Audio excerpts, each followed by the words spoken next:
Sangha, friends, organizers, and audience. Welcome to the Buddhist Voices in the Climate Crisis Conference. Thank you for joining the conversation.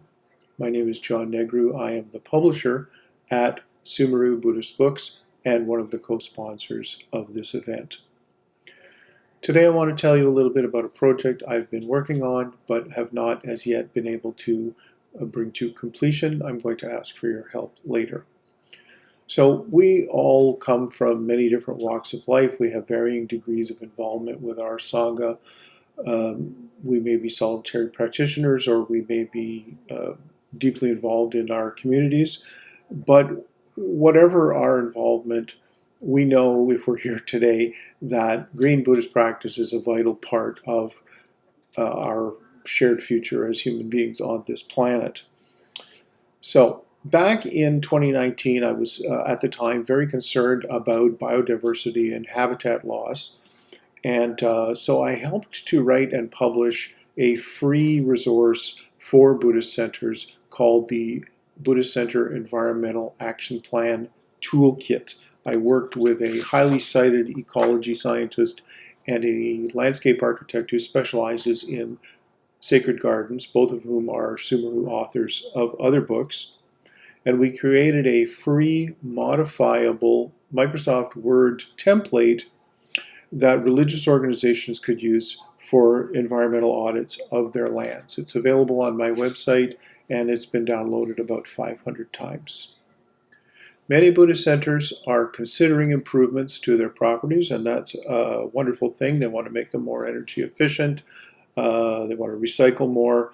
But today I want to talk more about wild land, plants, and animals.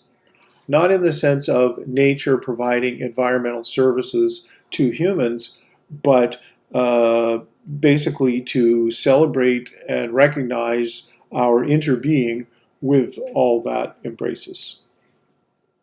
Buddhist centers in North America hold thousands of acres of wild land.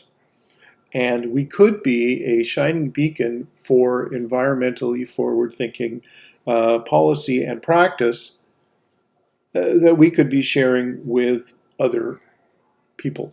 But that doesn't seem to be the case.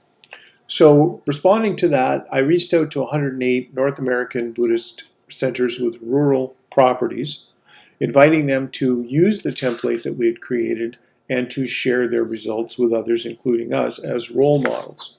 I got a lot of warm responses from different people, but many of the folks said, gee, we don't really have an environmental policy, and so we don't really have examples of implementation. Other people said, gee, my knowledge of ecology is quite rudimentary, and we basically just do recycling in an organic garden. But two of the respondents, who are Thai Forest Theravada monasteries, one in British Columbia and one in England, are doing great things. And I profiled each of them in my Buddhistdoor global column called Bodhisattva 4.0. So around that time, we're talking early 2021, I found a very inspiring article about a young activist by the name of Molly Burhans, who has been working with the Pope to audit all of the church's global properties from an environmental point of view. If you just Google Molly Burhans, you'll find her name and the article profiling her in the New Yorker magazine. It's a really good article. I recommend it highly. Basically, what I liked about it was that she gave me a coherent framework and a methodology for applying an environmental audit for Buddhist centers. So I'm a retired high school technological education teacher, and a lot of what I taught was surveying, geomatics, civil engineering, urban planning, stuff like that. So when I read the article, I thought, wow, this is great, and I contacted some people I know at Esri. They are the software company that makes the industry standard GIS and cartography software that everybody uses. So I explained the project to them, about documenting all of these Buddhist centers. And they said, wow, this is a great project. We'd be glad to help you. We'll give you software. We'll give you expert advice. And we'll connect you with people we know who are our clients in government, because they do this kind of stuff all the time. They're dealing with indigenous land claims and they're dealing with forest management and so on and so forth. So great.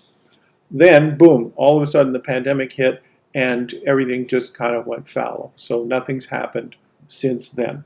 I've followed a few leads to see if I could get it started again, but everything fizzled out. So basically I need an institutional partner who can work with me and help me reach out and gather all of this data. So now, 2022, we are seeing how conflict, war, and the collapse of our life support system are inextricably linked. The coming years on Earth are going to be very difficult. In my opinion, a Buddhist worldview is completely congruent with saving planet Earth from humans. Interbeing, spiritual cultivation, healthy restraint of desire for more stuff or power over others, reverence for nature, including plants, animals, and the cycles of life. All of these are baked in to Buddhism already. So we have a lot to offer, and we should be at every table where the future is being discussed. The spiritual dimension of the transformations we need to respond to our Anthropocene overshoot crisis is rarely discussed in secular environmental organizations. So for example, in Canada here, the Sustainability Network, a capacity building resource for environmental NGOs, focuses on management and leadership training, governance, organizational development, how to recruit influential board members, fundraising, and so on. All great stuff, but nothing to do with turning about in the mind, transforming one's values and behavior. Similarly, the Narwhal, which is a leading Canadian environmental online magazine, has no articles, has never had any articles about the spiritual dimension of social activism and how it's inextricably bound up with climate action. So, in other words, paradigm shifts outside the scientific mode are not on the agenda for secular environmental organizations. Interfaith organizations with an environmental focus are few, parochial, and disconnected from much of mainstream discourse. For example, Faith and the Common Good is the leading interfaith environmental group in Canada. It has just over 150 member organizations. This includes just one member each from all the thousands of Buddhist, Sikh, Hindu, or Muslim communities across Canada. One Buddhist out of more than 550 Buddhist organizations across Canada. There's no Jewish member organizations either. So in other words, Faith and the Common Good comprises about 146 Christian churches. I'm doing the math from their map since they don't actually list all of their members on their website in a way that's easy to see, which to me is another example of lack of strategic foresight in this area.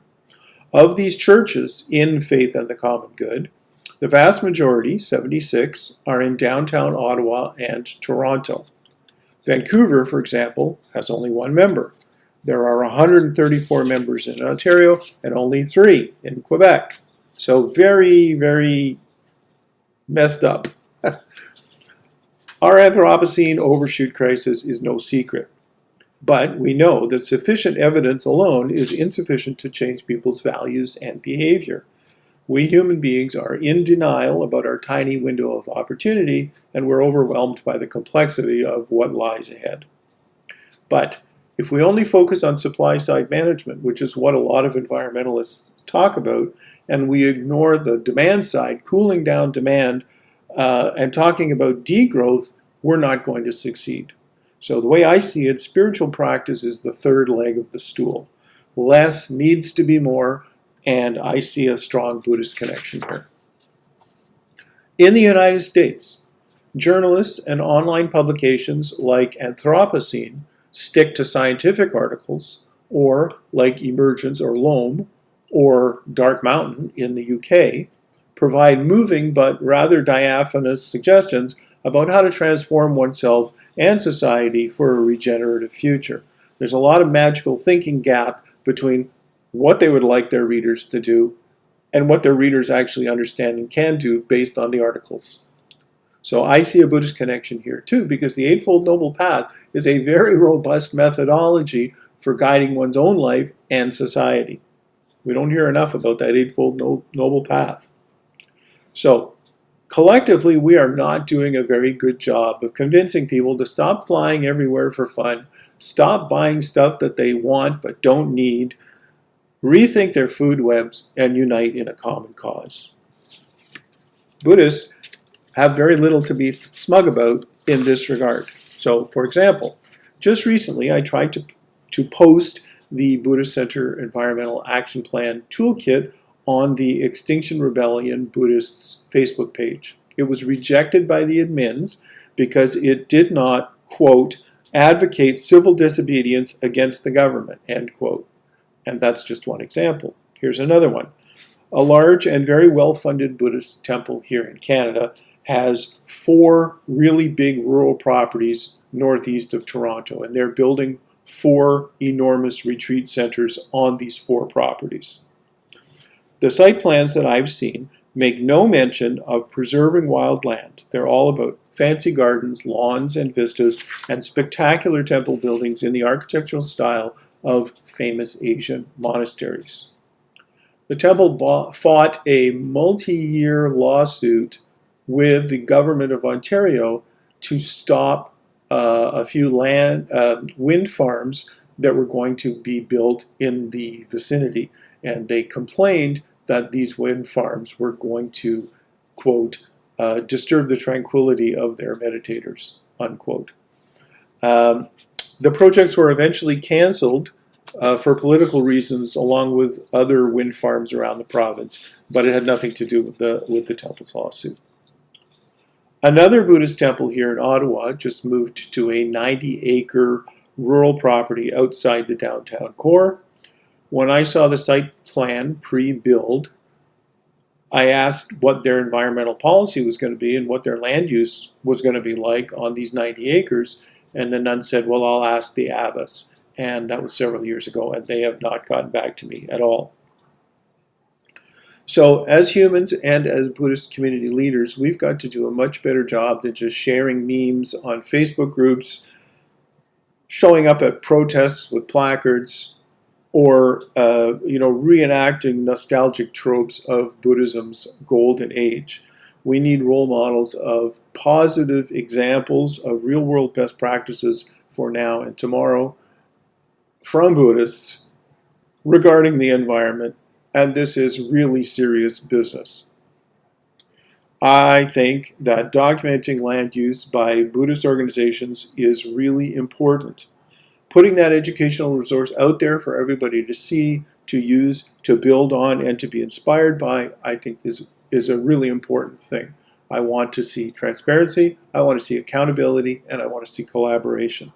So, if you can help in getting the word out about the free Buddhist Center Environmental Action Plan Toolkit and the project to build on it, that would be great. Share it with your Sangha, post it on social media, talk about it with young people. If you have a great story to share about what you're doing, please share it. Let me know. Let the world know. If you're in Canada, talk to your Sangha about joining faith and the common good. In the United States, organizations like Green Faith have a similar composition and are desperately in need of diversity from non-Christian voices. Asian Buddhists, please don't be strangers. Reach beyond your linguistic communities. This has been historically hard for you, I know, but your presence is needed.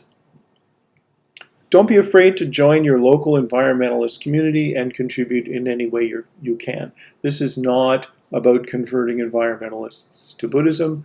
This is about converting Buddhists to environmentalists.